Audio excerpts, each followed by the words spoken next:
Oh, you hate to see it. Injuries seem to be a calling card of this year's NBA playoffs. 9 different All-Stars have missed time with this postseason with injury. Some think it was due to the shorter than usual offseason coming out of the bubble and the new addition of a play-in round to begin the playoffs. So LeBron had this to say in part on Twitter regarding load management earlier in the month. He said, quote, "They all didn't want to listen to me about the start of the season. I knew exactly what would happen. I only wanted to protect the well-being of the players. These injuries just isn't part of the game.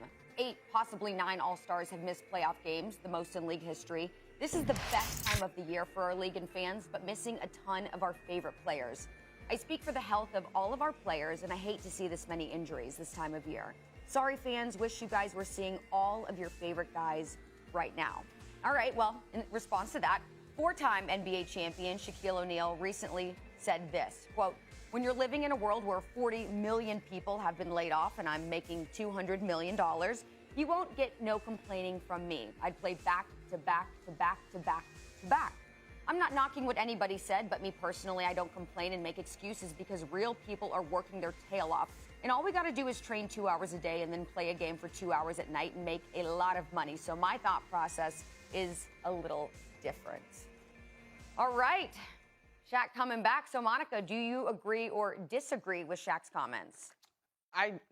This is very interesting, you guys, Charlie and Kirk. I agree with Shaq's comments. As someone who does my best to lead a life in which I chase gratitude, always. That's my personal mantra. This girl has a million jobs, by the way. And I'm very grateful for all of them.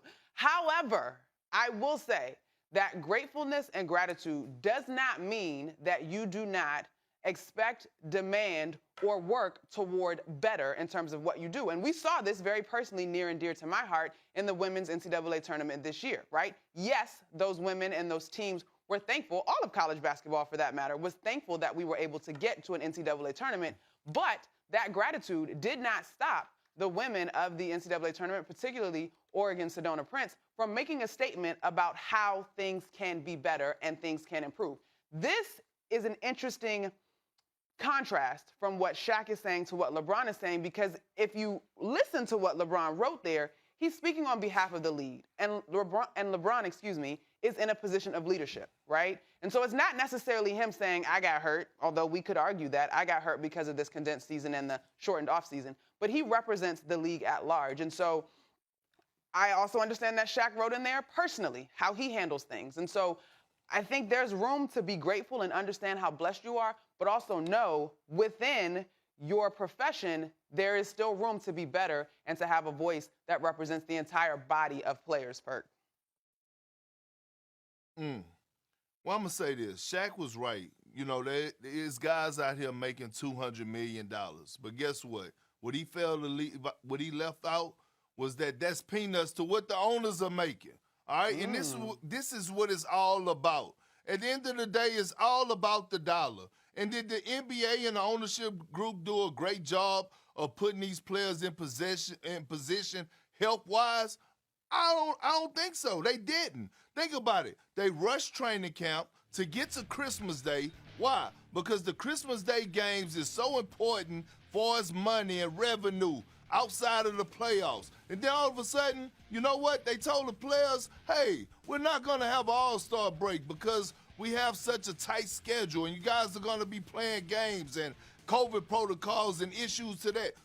Guess what? They reneged on their word. They had an all-star game. They had all-star weekend. So guys had to play. Look at the guys that are injured right now. These are the guys that are expected to step up every single night and give the fans what they want. Please the fans, give the fans entertainment, play a lot of minutes because fans pay their hard-earned money, and rightfully so. But at the end of the day, you have to make sure you protect your product. And by that, we knew that COVID was going to happen. We knew that it was going to be cancellation of games. So guess what? Guys had to do makeup games. Look at these playoffs. Usually in the Western Conference, sometimes you get 2 days in between games. It's not like that. Every other day you're playing.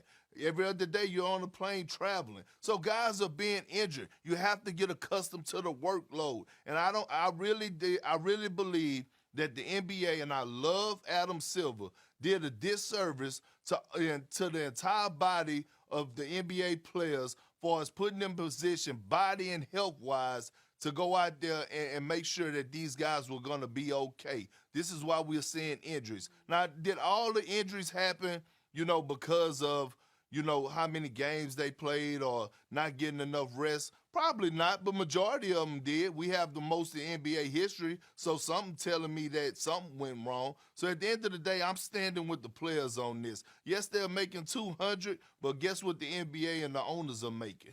They're making billions. So, Perk, this is my one question, and I have to ask you because obviously these are still numbers that I dream of, baby. Dreams do come true. Anyway, this season still had to be agreed upon.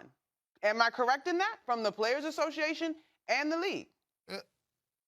Yeah, but look, let's not be fooled, okay? Don't let the people sit up here and tell you that the sky is green and the grass is blue, Monica. You know better than that. Yeah, it has to be agreed upon. I get that. But at the end of the day, we already know with this CBA that the owners are still in control.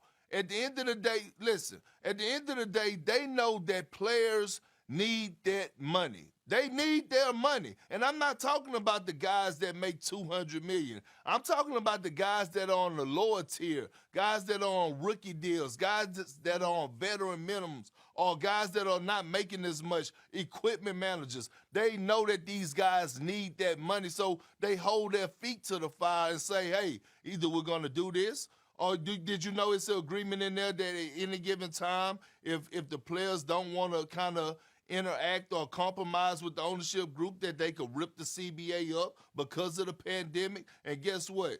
Who does that hurt? Not the ownership group.